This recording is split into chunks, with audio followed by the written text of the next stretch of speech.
singing of the national anthem.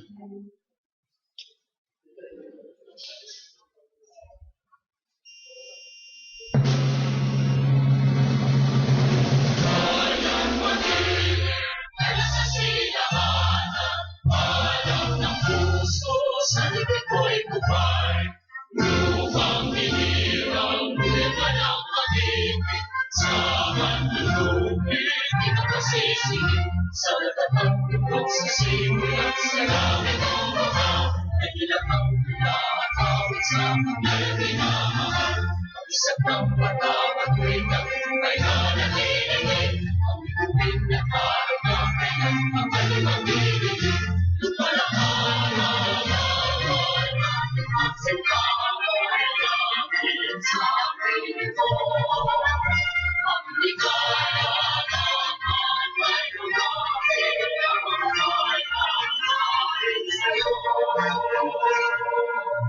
Please remain standing. Opening prayer to be led by Board Member Bani Senior. The Sangguniang Panlalawigan prayer. Dear Lord, as we deliberate in today's session, give us the wisdom to overcome passion. Give us that understanding heart to do away with prejudice. Give us the foresight to know what the future may devise. Give us the courage and strength to seek the truth and what is good. Give us the facility of language that we may be understood. And finally, our Lord, make us worthy public servants of this province we deeply love and highly honor, the province of Camarines Sur, the premier province of Bicol Region. Amen.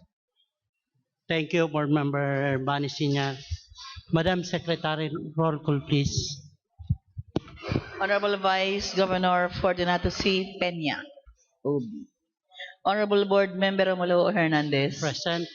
Honorable Board Member Russell M. Banyes, OB. Honorable Board Member Wilfredo Rexy Oliva. Honorable Board Member Fabio F. Figuracion. Honorable Board Member Emmanuel H. Noble. Honorable Board Member Alexander James D. Halshan. Honorable Board Member Nelson B. Julia. Honorable Board Member Amador L. Simando. Honorable Board Member Hilmar S. Pacamara, OB. Honorable Board Member Salvador A. Senior Jr.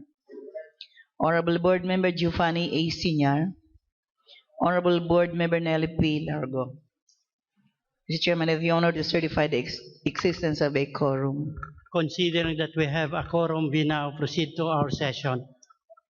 Honorable Majority Floor Leader, Honorable Rex Oliva is now recognized.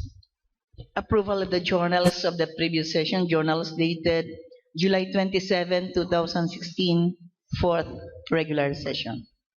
Mr. Chair, I move for the approval of our journals dated July 27, 2016, our fourth regular session. Any second? Remarks, objection, hearing none, the motion is approved. Next item, please. Approval of the agenda. I move for the approval of the agenda. Any closure? Yes, Board Member Julia is recognized.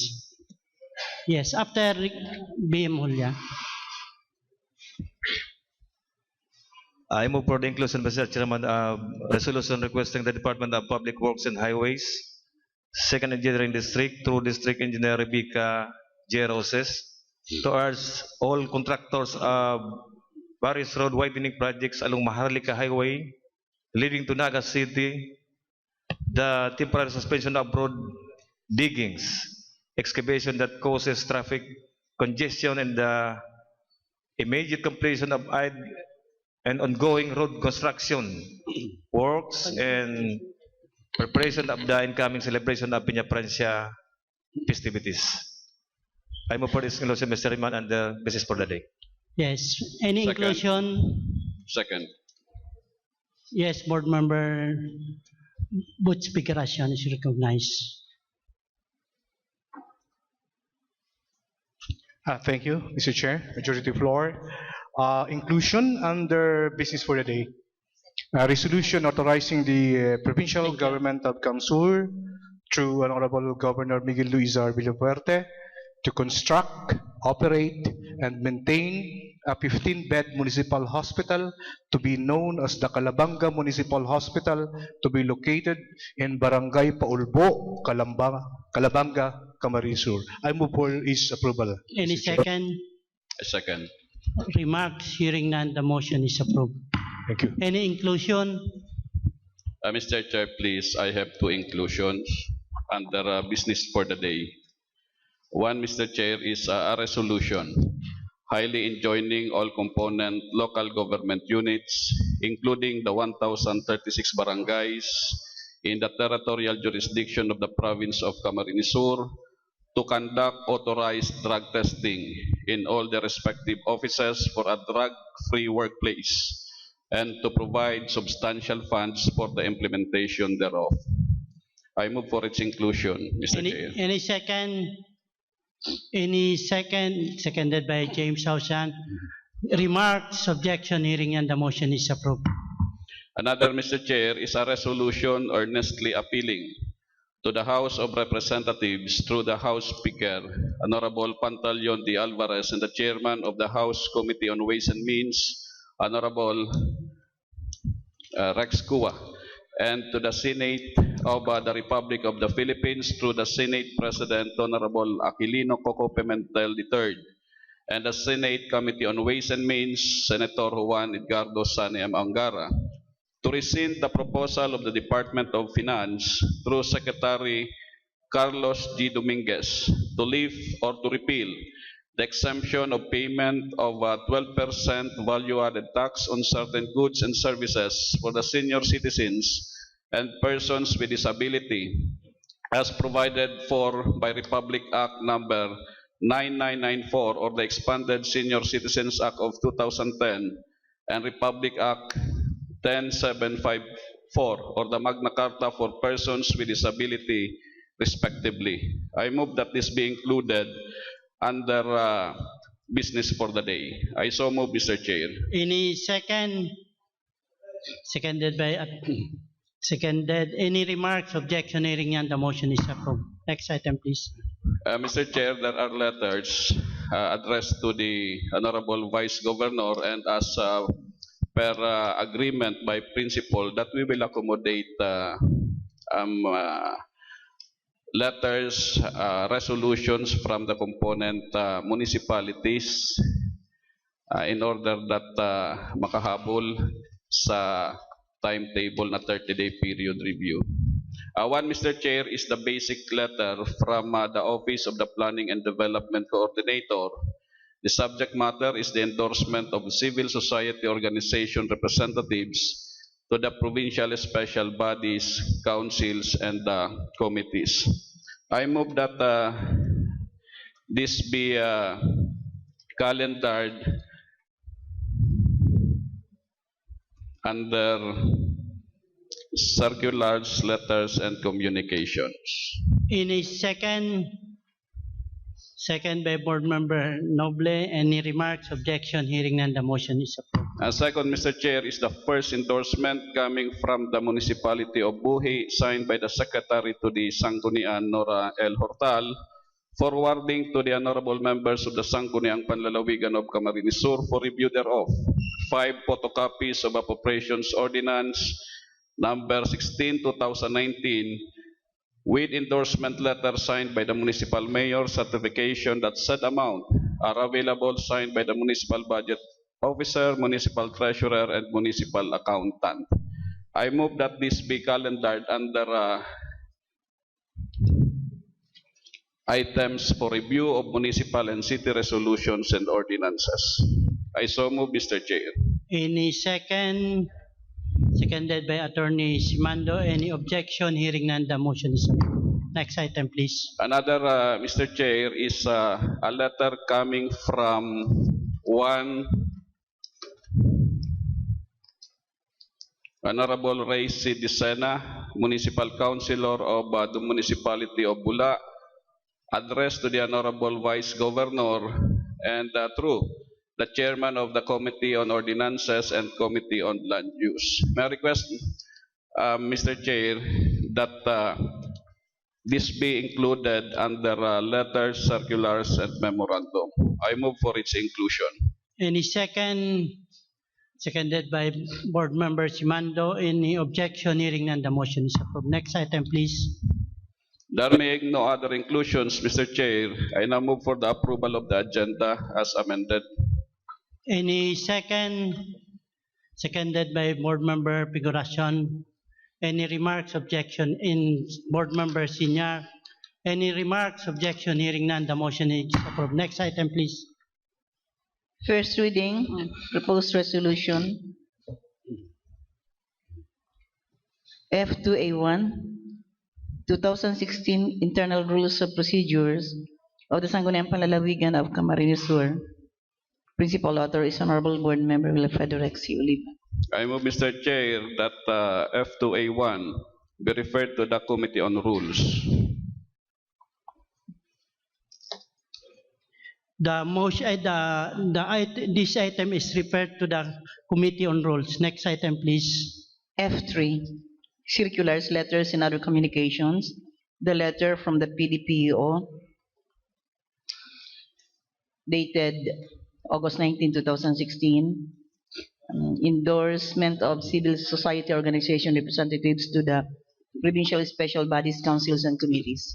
And I move, Mr. Chair, that the basic letter of the acting Provincial Planning Development Officer be referred to the Committee on Trade, Commerce, Industry, Non-Government Organizations, and Cooperatives. and This item is referred to the appropriate committee. Next item, please. and the letter from the municipality of Bula, Your Honor. Mr. Chair, as stated in the letter, this is addressed to the Honorable Vice Governor through the Committee on Ordinances and the Committee on Land Use. So may I move, Mr. Chair, that the basic letter of Honorable Ray Dicena be referred to the two committees, the Committee on Ordinances and Legal Matters and the Committee on Land Use, Reclassification and Conversion. This item is referred to appropriate committee. Next item, please. F4, review of municipal and city resolutions and ordinances.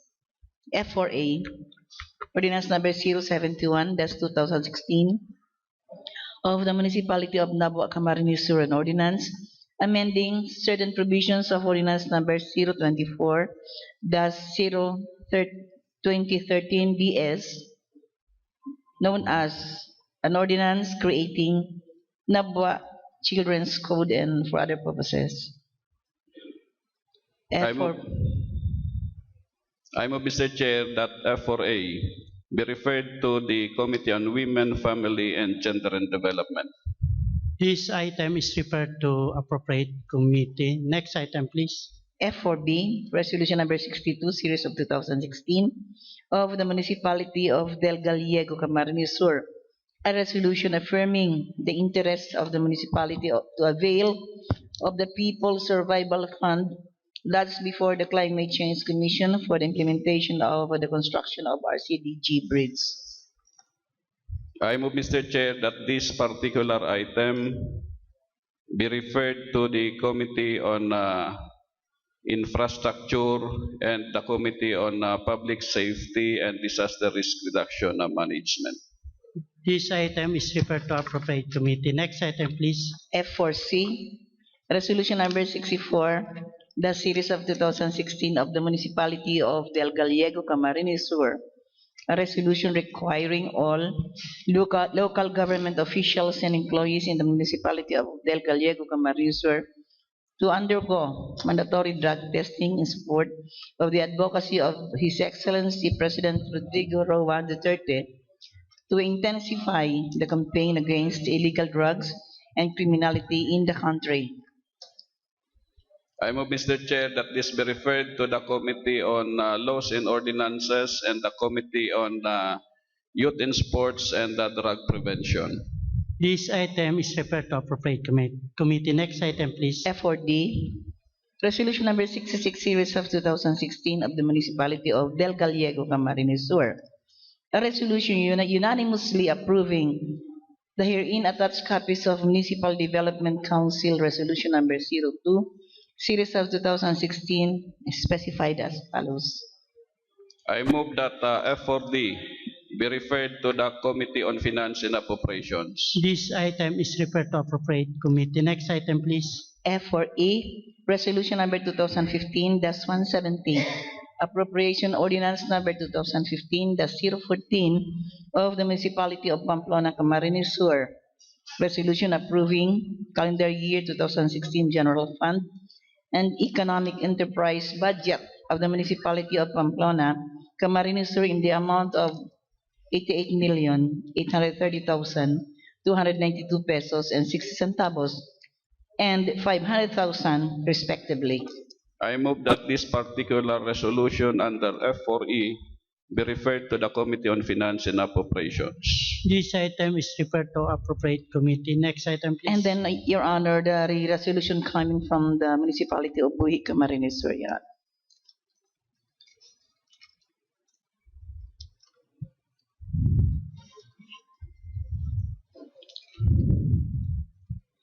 Yes, Board Member Oliva. Considering, Mr. Chair, that this endorsement is with regards to appropriations ordinance, I move that this be referred to the Committee on Finance and Appropriations. This item is referred to appropriate committee. Next item, please. Letter G, Calendar of Business, G1, Committee Report. G1A, Committee on Tourism, Culture and the Arts, and Local and International Sisterhood. Yes, Board Member James Hausan is recognized. Thank you, Mr. Chairman. I have in possession the committee report of the Committee on Tourism, Culture, and the Arts, and Local and International Sisterhood, dated August 24, 2016, on the Municipal Ordinance Number 3, Series of 2016 of the Municipality of Nabua, Camarines Sur, entitled An Ordinance Establishing the Nabua Music, Dance, and Arts Festival, creating the Nabua Music and Dance and Arts Council, and for other purposes. The findings, Mr. Chairman, after the initial review by this committee of the documents submitted to the Sangguniang Panlalawigan for review and evaluation, Municipal Ordinance Number 3, Series of 2016, has been enacted within the scope of powers and authority of the prescribed powers conferred upon the Sangguniang Bayan of Nabua, Camarines Sur, and found to be in accordance with the provision of Section 447, Subsection 5, Subsection 16 of Republic Act 7160, otherwise known as the Local Government Code of 1991, which promotes that the Sangguniang Bayan establish a municipal council whose purpose is the promotion of culture and the arts, coordinate with government and non-government organizations, and appropriate funds for the support and development of the same. The recommendation, Mr. Chairman, in view of the foregoing and after final evaluation thereof, the committee finds the subject ordinance to be proper and in order and is hereby declared valid and recommends for its approval. Signed, Chairman, yours truly, Vice Chairman, the Honorable Figuracion, members, Board Member Hernandez, Board Member Senyar, Board Member Pacamara, and Board Member Oliva for inclusion and approval, approval, Mr. Chairman. In a second. Second. Seconded. That would be all. Any objection? Hearing none, the motion is approved. Next Thank item, you. please. Committee Report of the Committee on Basic Education. Thank you, Mr. Chair, Madam Secretary. For consideration is the committee report of the Committee on Basic Education. There are 5 items for consideration, Mr. Chair. Number 1 is Ordinance Number 2016-13 of the Municipality of Balatan, Camarines Sur, entitled Anti-Truancy Ordinance for Elementary and High School Students of Balatan, Camarines Sur. Attached are the following documents: minutes in attendance of the public hearing, certification of one, and the same copy of the ordinance as contained in CD, in PDF format, and certification of posting. The finding, Mr. Chair, of the committee is that the subject ordinance has ambiguity in the fines as penalty in 9C, penalties of dealing, as there were inconsistencies in the amount in words and figures. Before us, Mr. Chair, yaon po dyan ang Section 9C. penalties and manner of dealing with a violator were under letter B thereof. We can see that who violated this ordinance shall be penalized with a fine of 500 pesos. That is 500 pesos is the word, while the figure is 1,000. what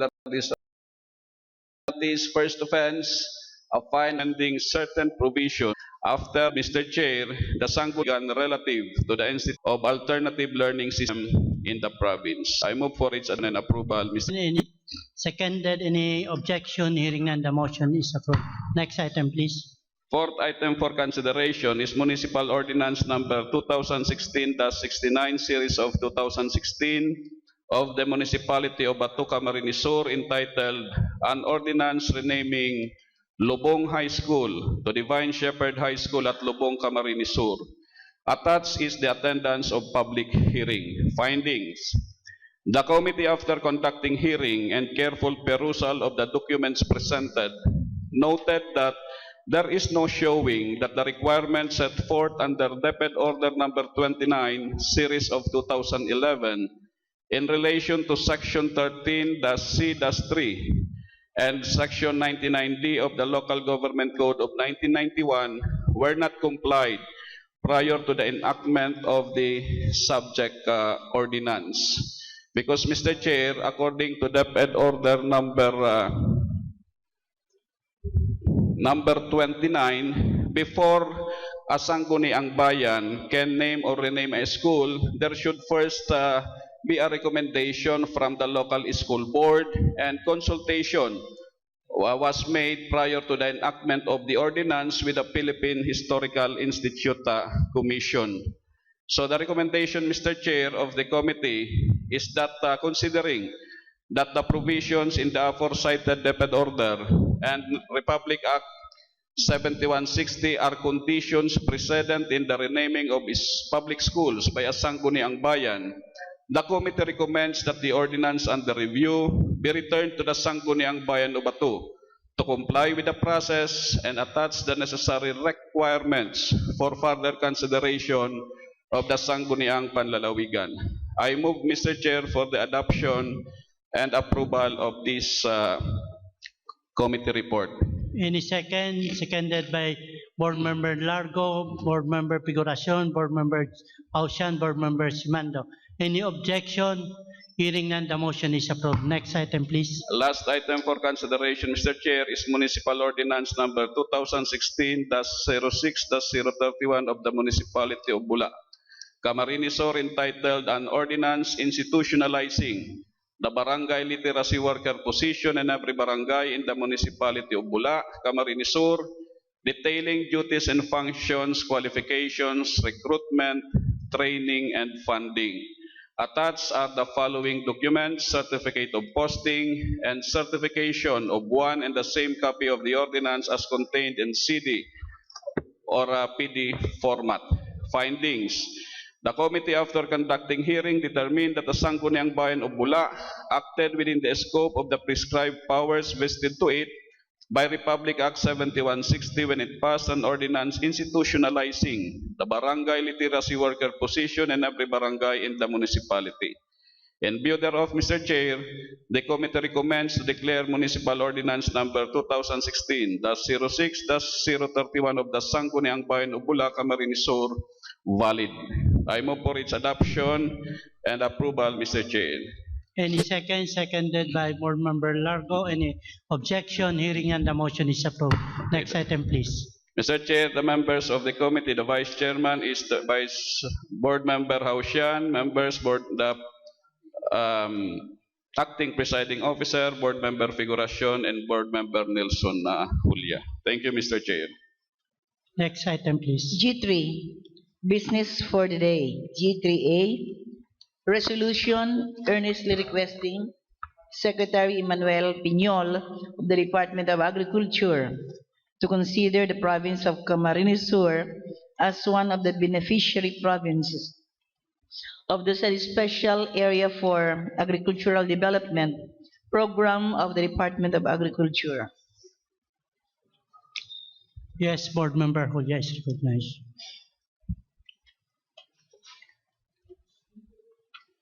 Resolution, Mr. Chairman, Secretary Manuel Piñol, Department of Agriculture, to consider the province of Camarines Sur as one of the beneficiary provinces of the Special Area for Agricultural Development or SAAD program of the Department of Agriculture. Whereas the province of Camarines Sur is practically abundant with natural resources and is the largest among the 6 provinces in the Bicol region, wherein 62% of its land area is devoted to crop production. But most of them, Mr. Chairman, are still untouched. Whereas the province of Camarines Sur, almost 50% of the region rice output and root crops is also one of the agricultural products and is also flanked by some of the richest marine fishing grounds in the country, making fishery one of its major economic activities.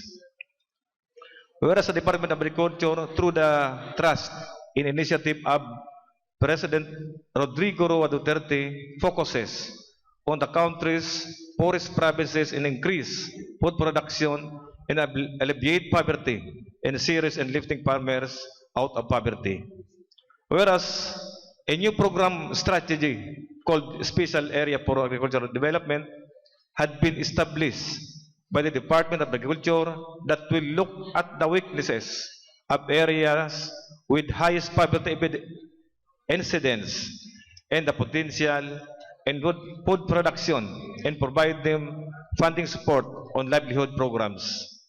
Whereas this agricultural strategy is to inform provinces of its potential and harness the riches of its resources and transform them into a major food producer in the country, and to attain agricultural development and poverty alleviation as its policy directive. Whereas the Sangguniang Panlalawigan is in its effort to strengthen the agricultural sector and to provide maximum agricultural productivity in the entire province of Camarines Sur, those earnestly requesting Secretary Manuel Piñol of the Department of Agriculture to consider the province of Camarines Sur as one of its beneficiaries of the Special Area for Agricultural Development Program or SAAD. I move for the approval of this resolution, Mr. Chairman. Any second? Seconded by Board Member Figuracion. Any objection? Hearing none, the motion is approved. Next item, please. And another one, Mr. Chairman.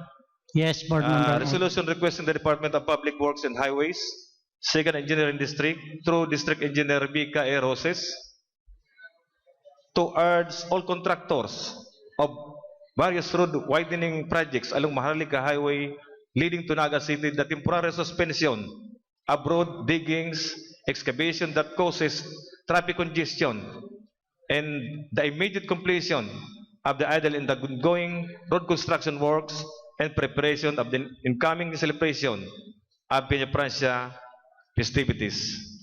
Whereas the Sangguniang Panlalawigan of Camarines Sur have seen notice that there are existing and ongoing road construction projects along the Maharlika Highway leading to Naga City, as some of these road construction projects remain idle, causing traffic congestion along the said highway.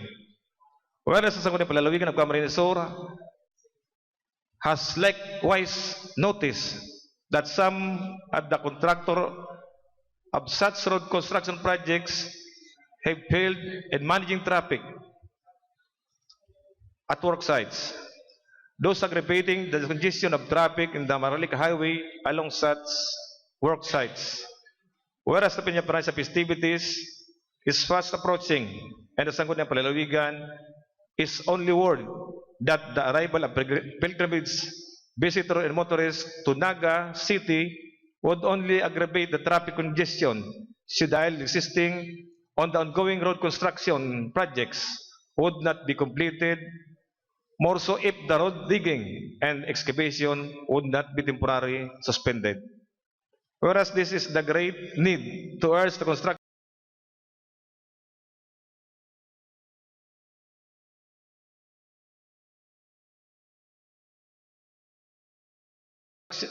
contractors to suspend temporarily the road digging and or excavation along the Maragala Highway leading to Naga City and to complete immediately the idle existing and ongoing road construction projects in order to ease the vehicular traffic comes the arrival of the pilgrimage, visitor, and motorists before, during, and right after the Piña Prensa festivities.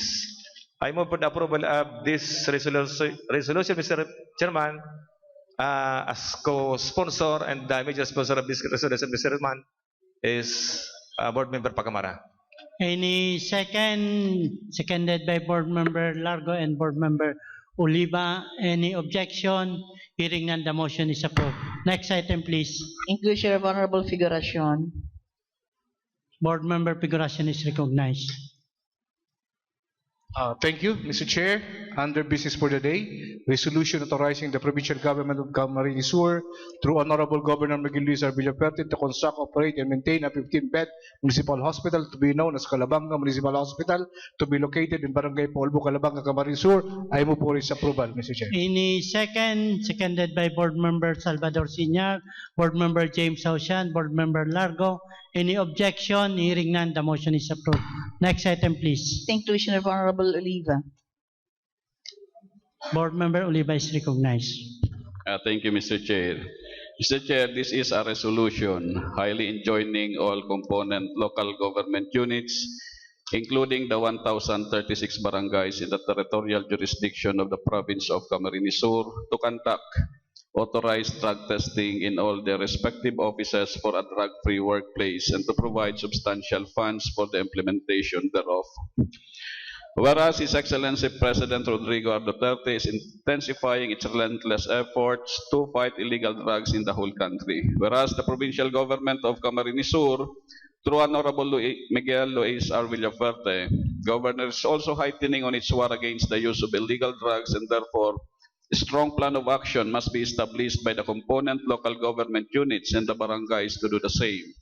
Whereas authorized drug testing in all offices must be designed by the local government units to address this pressing concern that is plaguing the people, mostly the youth. Whereas worthy programs and activities to fight drug addiction in the province of Camarines Sur cannot be realized without the necessary funds supporting them.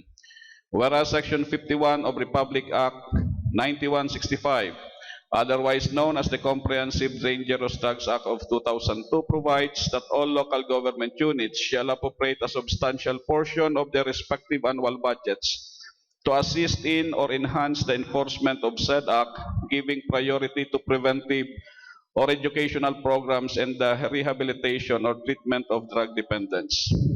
Whereas Department of the Interior and Local Government Memorandum Circular Number 2009-09, dated January 29, 2009, emphasized to local government units their principal responsibilities in support of overall government efforts to address illegal drugs and other substances.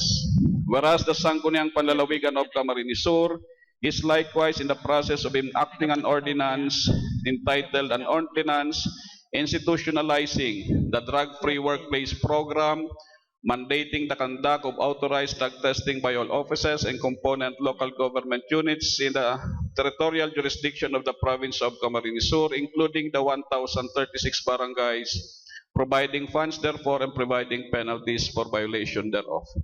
I move, Mr. Chair, for the approval of this resolution. Any second? Seconded by Board Member Salvador Siñar, Board Member Figuracion, and Board Member Largo. Any objection? Hearing none, the motion is approved. Next item, please. Also seconded by Board Member Noble. Next item, please. The other inclusion of Honorable Oliva. Mr. Chair, this is a resolution earnestly appealing to the House of Representatives through the House Speaker, Honorable Pantaleon de Alvarez, and the Chairman of the House Committee on Ways and Means, Honorable Miro Kimbo,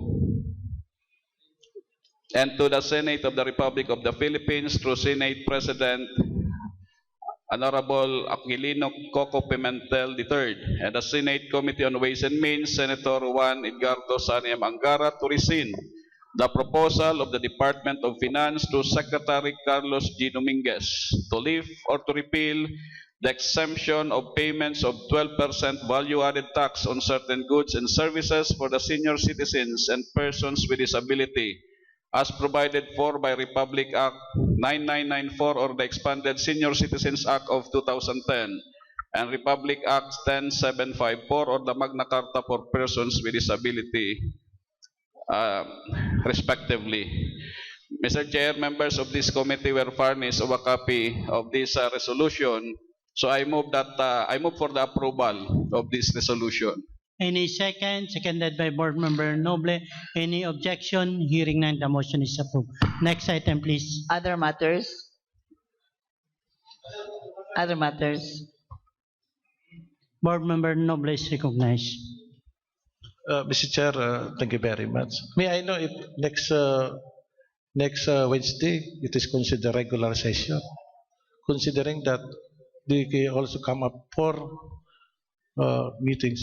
May I know if we have a regular session? Regular session. It is not considered 5 in the month of September. I mean August. 8. That What is a about- regular session because we agree before that every Wednesday is our regular Okay, session. thank you. Regardless kung ikapirang session na yan. Okay, thank you. Yes, Board Member. So, second, Mr. Chair, pertaining to the provincial address to the memorandum from the regional memorandum circular addressed to the provincial governor, vice governor, members of the Sangguniang Panlalawigan, and the DILG provincial director. Subject, Mr. Chairman, pertaining to the regional election of the provincial board member leagues of the Philippines, Bicol chapter. It is I think schedule will be on September 8 to 10. So the budget intended for that convention and then the dues as well as the registration is very much prepared, Mr. Chairman, that may I appeal to the respective members of the Sangguniang Panlalawigan that at the same time it is considered the election of the said regional officer. One of our candidates, I think, from the province of Kamsur, Honorable Nelson Ulya, aspiring for that regional president, as well as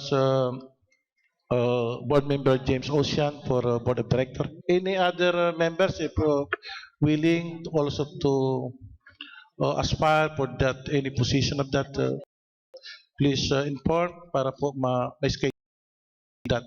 So Yeah, thank you. the budget for that convention for the respective members is very much prepared, Mr. Chairman. Will be, I think, will be on September 8th. Gaspi City. That is an announcement. In clarification, Mr. Chair, the members is also furnished this communication. Thank you, Mr. Chairman. Okay, next item, please. With all the items in the agenda taken up, Mr. Chair, Yes, Board Member James Ocean is recognized. Privileged motion, Mr. Chairman. This August body wishes to hear, Mr. Chairman, a little something from the Honorable Attorney Simando, given the fact, Mr. Chairman, that tomorrow Attorney Simando will be celebrating his 70th birthday, Mr. Chairman.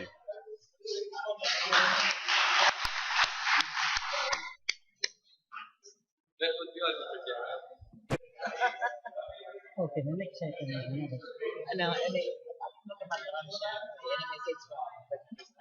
Can we hear a message to Board Member Simando? Birthday message.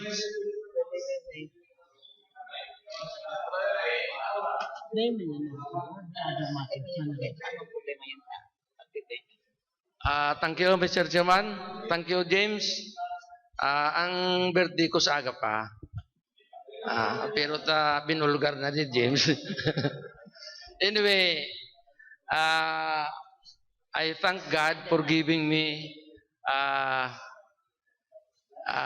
long life. I am already 70. 70, bihira nakakaabot sa 70.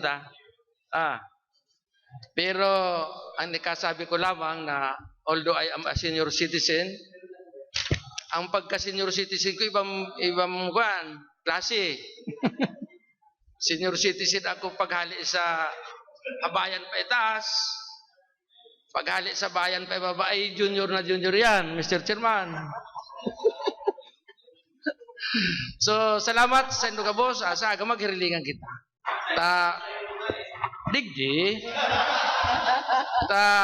Garo premature eject man kungunya na. Thank you, Mr. Chair.